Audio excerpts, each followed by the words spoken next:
Let's try this again, shall we?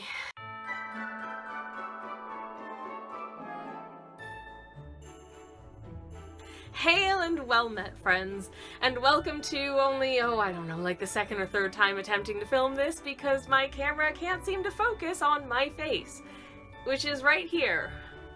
It's the big thing with lipstick. Though, in hindsight, maybe filming the entire thing in soft focus isn't such a terrible idea. Maybe it'll just feel like the romantic close-up of a leading lady from a classic black and white movie. Let's try it, shall we?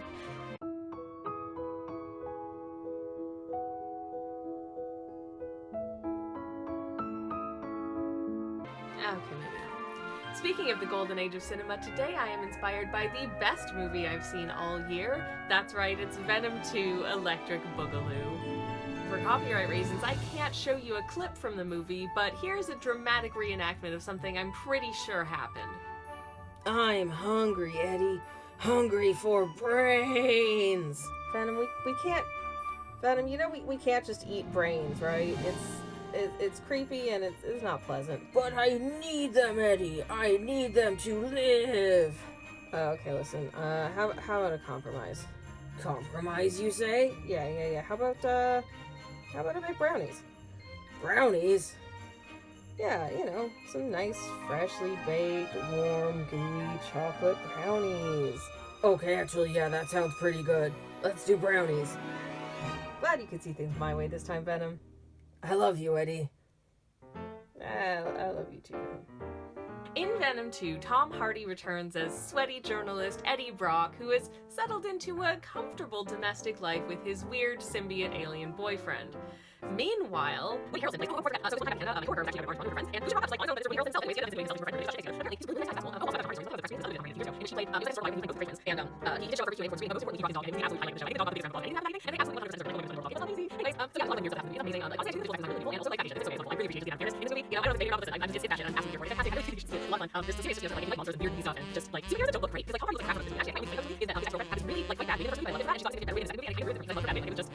anyway, so that's what happens in Venom 2 Electric Boogaloo, and all of this, of course, is to say that today we'll be baking Venom brownies.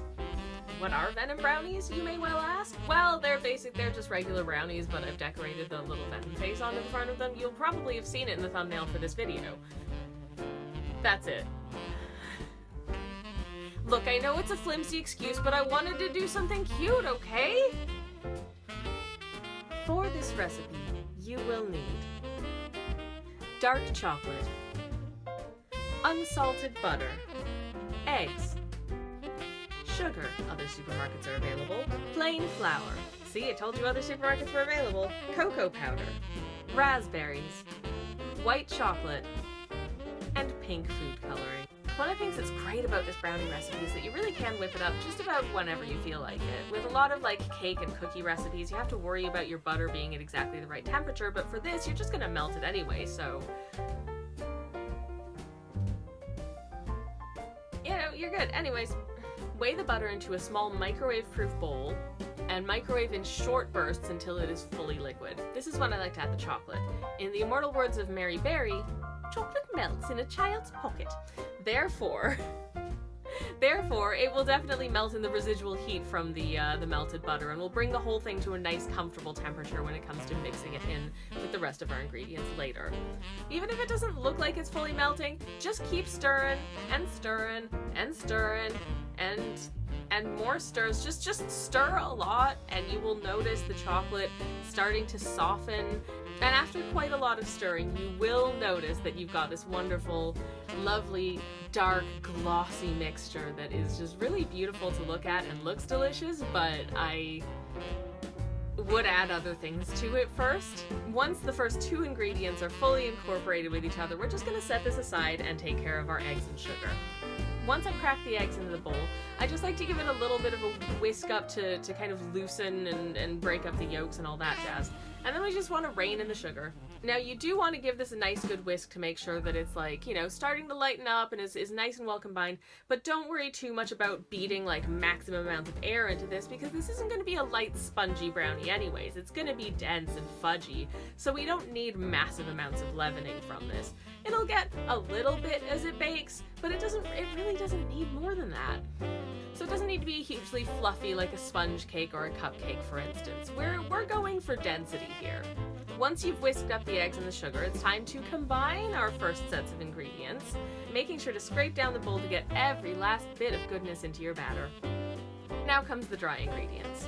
Now you'll notice that, once again, I'm not sifting my flour because it's not full of lumps, and to be honest, I think a lot of the reason that we used to sift our flour back in the day is because there might have been, oh, I don't know, like bits of wheat husk that didn't get fully milled out, or dead bugs that have been hiding in there for months. I don't know. In any case, if you've got dead bugs in your flour, maybe just don't use it, or I don't know, I guess it's extra protein if you're not fussy.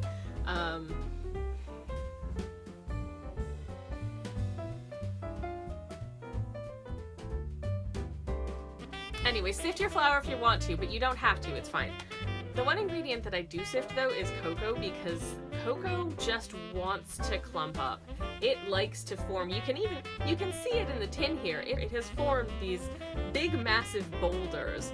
I feel like most people don't find it to be a pleasant surprise to find just like a big old table tennis ball sized boulder of dry unincorporated cocoa in their chocolatey treats. So I do like to give this one just a little bit of a sift to make sure it is dispersed evenly as a fine powder.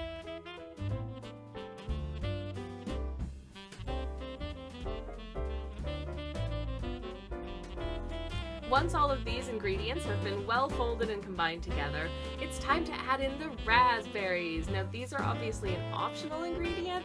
I chose raspberries for this one because A, we had some beautiful British raspberries still available in our local supermarket, which is an absolute treat, and 2, I feel like the juicy, gushy redness of raspberries gives a nice little hint of gore and viscera, which I feel like is thematically appropriate for our little Venom noms. But obviously you can flavor these brownies in whatever way you want. I've used cherries and a pinch of cinnamon, delightful. I've used orange zest and ground cardamom, orange zest, ground cardamom, and a little bit of espresso. Oh, heavenly, absolutely incredible. A little bit of peppermint extract, delightful and festive. The sky's the limit. Do whatever you feel like. Maybe don't use brains. Anyway, caramel! Ooh, caramel brownies are so good. Oh, there are so many things you can do. Anyways, raspberry, as I said, raspberry is absolutely wonderful. Do whatever you feel like. There are so many different flavors that go amazingly with chocolate. Feel free to experiment and find out what your favorite flavor combination is. If you've got a favorite flavor combination that you want to share, sound off in the comments and let us know. I'd love to hear about it. Now, since I'm making these brownies into little Venom faces, I'm using the muffin tin again, but you can absolutely just use one big tin and maybe give it a few more minutes in the oven. You do want to make sure that this tin is well greased. In this case, I'm just using a little vegetable oil spray. You can just use a little bit of leftover butter from the ingredients, or you can use those little muffin cups if you prefer. The next step is super easy. Just scoop the batter evenly into each of the muffin tins until you've run out of batter. Try not to eat too much on the way, though I understand it's very tempting. Now these are ready to go directly into the center of our preheated oven until a knife inserted into one of the muffin cups comes out mostly clean. I do say mostly clean because, as you'll see from the amounts of ingredients we used, these have a much higher moist things content than other cakes maybe do, and so you do expect there to be some crumbs. If it is just completely covered in raw batter, you're going to want to give it another few minutes. If it comes out totally clean, they might be slightly overdone, but they'll still be delicious served warm with a nice scoop of ice cream. Also, they will make an amazing trifle. Maybe I should do a recipe for brownie trifle at some point on this channel. Let me know in the comments if you want to see me make a brownie trifle, because I want to do that now really bad. Unless you're using the paper muffin cups, you are going to want to give them a few minutes at this point, because when they are hot from the oven, These brownies are incredibly delicate, which if nothing else is an absolute testament to their richness, but also means that they're gonna want to tend to fall apart if you don't give them a little bit of time for their temperature to come down and for them to set back up a bit. They are going to have to cool completely before we decorate them, otherwise that chocolate is just gonna slide right off. And I know what you're thinking, like, Venom's aesthetic is messy. Like, look at this, look at these boys. These are messy boys, but don't worry, the end result is still gonna be messy. Trust me. Now that our brownies are completely cooled, we finally get to decorate them with little Venom faces. If you did do one big tin, you can absolutely just do a giant Venom face at this point, but I just really like the idea of doing little mini brownies. It also means if you're like me and your favorite bit of the brownie is always like the edge/corner pieces, every piece is an edge/corner piece. That circle, it's like one big corner. Mathematicians, don't come at me, please. Now I'm using these chocolate buttons because they're the ones that happen to come in the smallest quantity that I could get from the supermarket, because we really don't need a ton of white chocolate for this. If you can get one of those like ditty little baby-sized chocolate bars, go for it. If you really like white chocolate and want to snack on the rest of it, get a big white chocolate bar. Now, I don't actually have any piping bags at home because I don't do a lot of recipes that require piping. So a really good hack for this is actually just to use like a plastic sandwich bag or a little snack-sized zipper bag or something like that. Cut off one of the corners for your piping tip. As you can see from this completely canonical illustration, Venom's eyes are basically these little sort of crescent moon shapes here, and then he's got just as many pointy teeth as you can get in there. So we're going to try and pipe on some semi-symmetrical crescent moons for his eyes, and then lots of little points for his cute little smile. Again, it's okay if these aren't 100% symmetrical, if your teeth are a little bit messy. Like, have you seen Venom? It's messy. It's fine. As long as it looks kind of like Venom's face, you're good. And honestly, if you completely goof it up, just cover the entire thing in like some abstract squiggles of white chocolate and pretend that's what your intention was in the first place. Nobody needs to know. It's a brownie. They're still gonna love it. Once we've piped on all of the little eyes and cute little smiles, it's time for Venom's sweet little pink tongue. Just a little chef's note here. White chocolate, like all chocolates, does want to seize if you add too much liquid to it. So in this case, I would advise using a strongly colored gel, a paste, or a powder food coloring here, and not a liquid food coloring. If too much liquid is added to the white chocolate, it will kind of just clump up and go into an unpleasant, sort of semi-soft, like Play-Doh feeling mess that doesn't pipe and also won't set up nicely. But thankfully we're going for a pretty pale pink color, so just a little drop of pink gel is needed. And I just knead that through the remainder of my chocolate and pipe on a sweet little tongue. You can make it as long or short or curly as you like. It's your tongue to do with as you please. That sounded wrong. Now you can make this tongue as creative as you want. You can make a little blep, or you can make a big long thing. I mean, have you seen Venom's tongue? It goes on for a while, so get as creative as you want. Make it as dramatic as you see fit. Or indeed, if your chocolate is very flowy as the chocolate wants to do, it will still look beautiful, I promise. Thankfully, it doesn't take too long for the chocolate to set up at this point, and at last we can tuck into our beautiful raspberry brownies. The juicy brightness and slight fruity acidity of the raspberry really pairs beautifully with the depth of chocolate in this recipe. It gives it a little bit of additional moisture, which is lovely. These would go so nicely with like some tea, or even a glass of wine, or just hanging out. A perfect treat to cap off date night with your alien symbiote boyfriend. And that, friends, is it!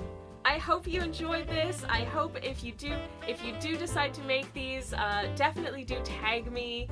If you post any photos, I would love to see how they turn out. If you liked this video, feel free to gently caress the like button, and if you want to see more content from this channel, feel free to gently caress the subscribe button.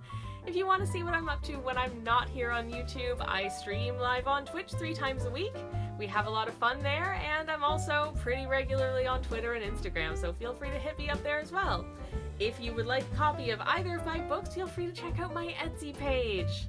And in the meantime, regardless, I would just like to thank you very much for watching, and I hope you have an absolutely splendid day. Bye!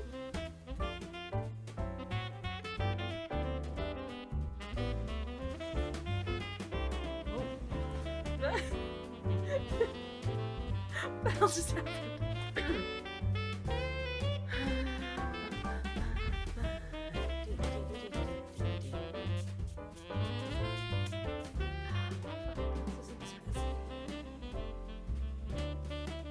Hang on. Let me pull up the recipe because I can't remember what else is in it.